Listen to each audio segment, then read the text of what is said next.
श्री गुरुवे नमः। न गुरुरधिकं तत्त्वं न गुरुरधिकं तपः। तत्त्वं ज्ञानात् परं न अस्ति तस्मै श्री गुरुवे नमः।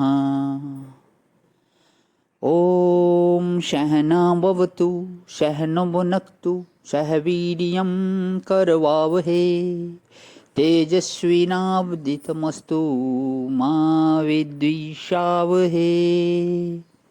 ओम शांति शांति शांति। प्रणाम भगवान। मांडुक्य कारिका प्रवचन वैतथ्य प्रकरण स्वामी श्री अखंडानंद सरस्वती जी महाराज की दिव्य व्याख्या, जिसमें भगवान हमारा अध्याय चल रहा है अद्वैत तत्व दृष्टा कौन, और पेज नंबर 430 से आगे। पिछले सत्संग में बात आई थी कि वैराग्य किसे कहते हैं, तो इससे आगे लेते हुए बोले कि दृष्टानुश्रविका विषया वितृष्णस्य वशीकार संज्ञा वैराग्यम।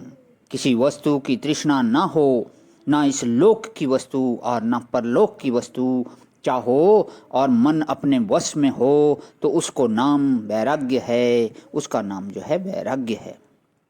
यह दो तरह का होता है, अपर वैराग्य और पर वैराग्य। योग दर्शन में इसका विचार है।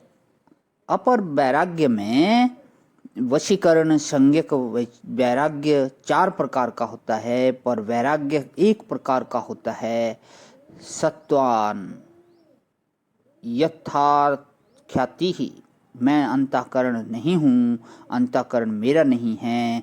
और परम पुरुष ख्यातिर्गुण वैतृष्ण्यम, अपने स्वरूप को जान लेने के बाद विषयों की इच्छा न रहना। तो देखो, जब राग होता है तब उसमें अपने प्यारे की तस्वीर दिल में रहती है, और जब द्वेष होता है तब अपने दुश्मन की तस्वीर दिल में रहती है, और मोह जब होता है तब कुटुंब की तस्वीर दिल में रहती है, जब काम होता है तब कामिनी की तस्वीर दिल में रहती है, लोभ जब होता है तब धन की तस्वीर दिल में रहती है।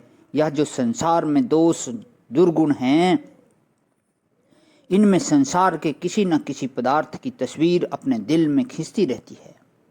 वैराग्य वह है जिसमें दुनिया की किसी चीज की तस्वीर अनुकूल प्रतिकूल भाव से खींचकर दिल में ना रहे। देखो, इसका अर्थ हुआ कि मन में राग में विषय है, द्वेष में विषय है, काम में विषय है, लोभ में विषय है, मोह में विषय है। और वैराग्य वह है जहाँ मन में विषय नहीं होता। महत्व बुद्धि से यह बिल्कुल नहीं है कि यह हमारा कुछ बना देगा, यह हमारा कुछ बिगाड़ देगा। यदि आपको इसके बारे में विशेष जानना हो तो बौद्धों का एक ग्रंथ है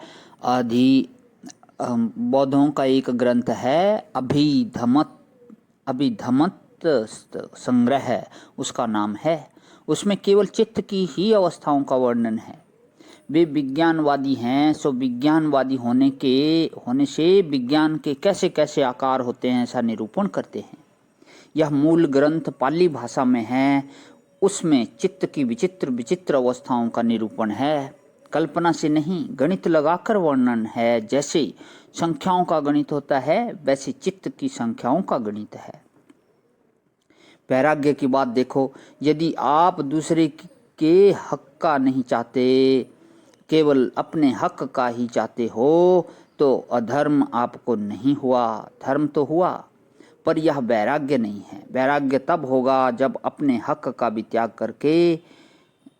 त्याग करने के लिए आप उत्सुक होंगे। अच्छा देखो, प्राय स्त्री के प्रति काम बिल्कुल नहीं होता, यह अधर्म का त्याग हुआ। पर पुरुष के प्रति बिल्कुल काम नहीं होता, ठीक है, अधर्म से छूट गए, धर्म में स्थित हुए, लेकिन इसका नाम वैराग्य नहीं है। वैराग्य कब है? जब अपनी पत्नी अपने पति के काम भाव में भी शैथिल्य आवेगा, जहाँ धर्मानुसार भोग भोगने का स्वतंत्र है, वहाँ भी जब स्वाभाविक अरुचि होगी, तब उसका नाम वैराग्य होगा। यह आप किताब में पढ़कर समझना चाहें तो नहीं समझ सकेंगे।